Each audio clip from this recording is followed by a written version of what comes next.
দিন থেকে বিদ্যুৎ সংযোগ না থাকায় এলাকাবাসীদের রাস্তা অবরোধ করে বিক্ষোভ। লালবাগ এসডিও এসে সমস্যা শুনে আশ্বস্ত করলেন, তবেই বিক্ষোভ উঠে।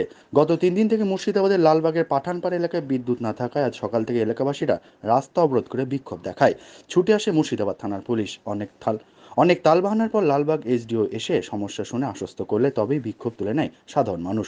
স্থানীয়দের দাবি, এই এলাকায় হামেশাই বিদ্যুৎ থাকে না। বিদ্যুৎ দপ্তরকে বারংবার জানিয়েও কাজ হয়নি, একই সমস্যা রয়ে গিয়েছে। কিন্তু গত 3 দিন থেকে বিদ্যুৎ সংযোগ না থাকায় এলাকাবাসীরা ক্ষিপ্ত হয়ে রাস্তা অবরোধ করে। বিদ্যুৎ দপ্তর কর্তৃপক্ষ এসে বিদ্যুৎ সংযোগ করলে এবং আশ্বস্ত দিলে তবেই স্থানীয়রা আন্দোলন তুলে নেয়। তবে আগামীতে যাতে এই সমস্যা দেখা দিলে বৃহত্তর আন্দোলন নামবেন বলে জানান এলাকার মানুষ।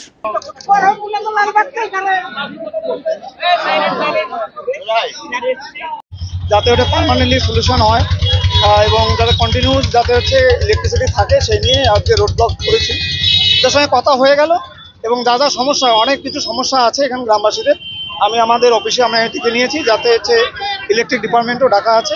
আমরা চেষ্টা করবো যাতে করে ইন ফিউচারে যাতে করে আর কোনো সমস্যা না থাকে, স্মুথলি যাতে হচ্ছে রেগুলারাইজ কারেন্ট থাকে সেই ব্যবস্থা নেওয়া হবে।